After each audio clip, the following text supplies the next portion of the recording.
Big thank you to the Wayne Trace student section for that nice introduction. Welcome to week 6 of the Tim and Chuck High School Football Show, presented by Batt and Stevens Body Shop. We are here on location at Frickers. Chuck, week 6.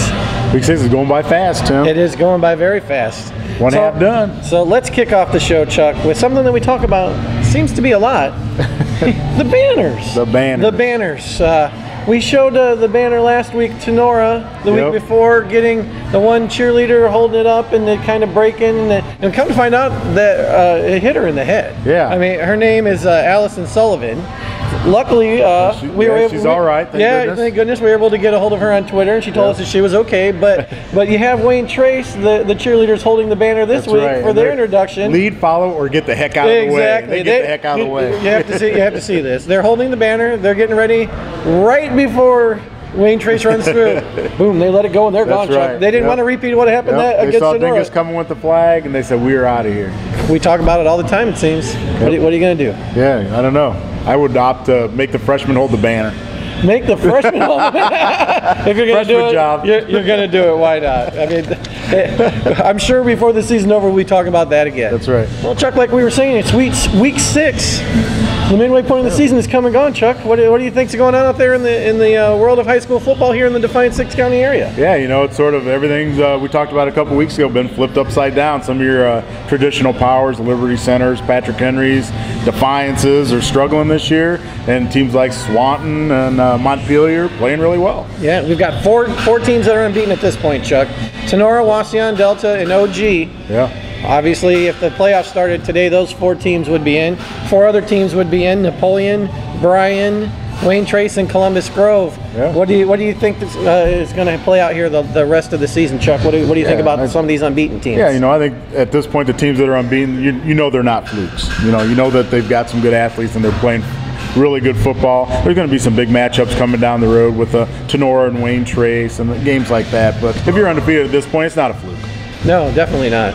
I think it's going to be interesting how it plays out. I think I read yesterday in Bruce Hefflinger's column that of the 8 teams that would be in the playoffs as of this week, only Tenora would be hosting. Wow. I mean, that says a lot about maybe the strength of schedule of some of the teams that we're playing, our area teams are playing in the first couple weeks of the season, but that is really surprising with that many undefeated teams to only have one team hosting.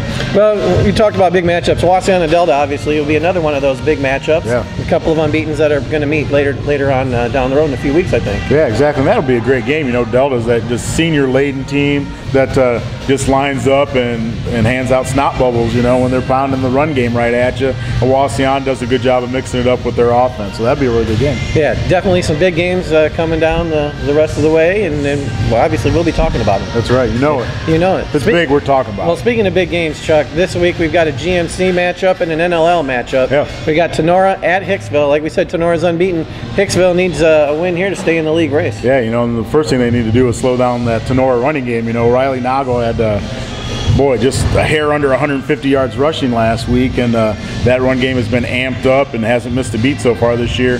Meanwhile, Hicksville, their offense, they're pretty balanced. They mixed in a lot of passing plays with a traditional strong run game, so it's going to be a good matchup. Yeah, how will Hicksville attack that Tenora defense? I don't think they're giving up very many points. Yeah, you know, and so far Hicksville likes to go. They'll go a little pistol set with 2 backs. They'll go 1 back shotgun, and then they'll try to throw the ball and maybe spread them out a little bit. So, but the Tenora defense has been known to be able to adjust to that sort of thing. So we'll be able to see if this week if Tenora can do it. I'm sure they'll have something up their sleeve for the Hicksville too. Yeah, another big game to keep an eye on, Chuck.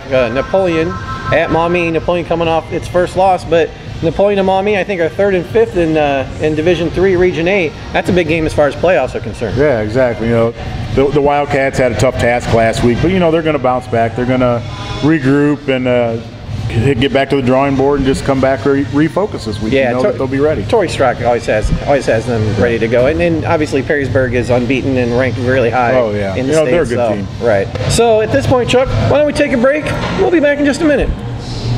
Did you know that you can have complete access to stories, pictures, and the e-edition at Crescent-News.com for just $7 a month? Become an online subscriber to Crescent-News.com now. by calling me, Abby, at 419-784-5441, extension 233, or visiting the Crescent-News online subscribe section on the top right corner of our homepage.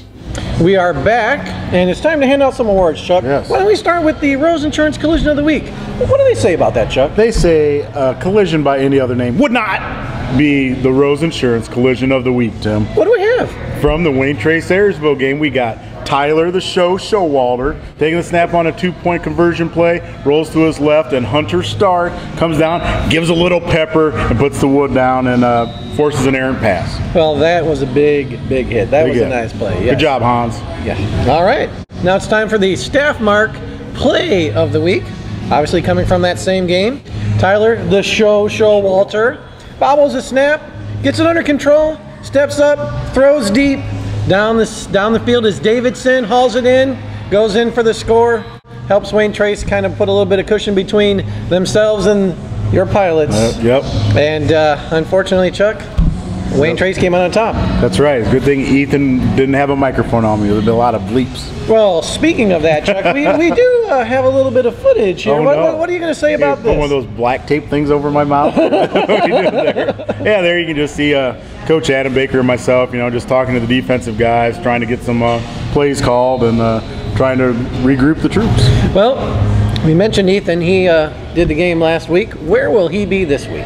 Where will Ethan be? Well, I'm glad you asked, Chuck. He will be shooting the Tenora at Hicksville game, the game that we mentioned earlier, the big game in the GMC. All you Rams fans and your Aces fans, come on out. Ethan will get some video of you, and we might even feature you in the show next week. That's right. Why not? Well, at this point, Chuck, we'd like to thank our title sponsor, Batt and Stevens Body Shop, for everything they do for us. Frickers of Defiance for hosting us. Exactly. Rose Insurance and STAFFMARK for the Collision and Play of the Week. Yep. What will we do without them? I don't know. We'd be filming in the back of a van somewhere. Down by the river. Exactly, Chuck. Well, as always, follow us on the Tim and Chuck Show on Facebook. We're on Twitter. You know where you can find us. Just go there and look for us. Hit us up. See you next week.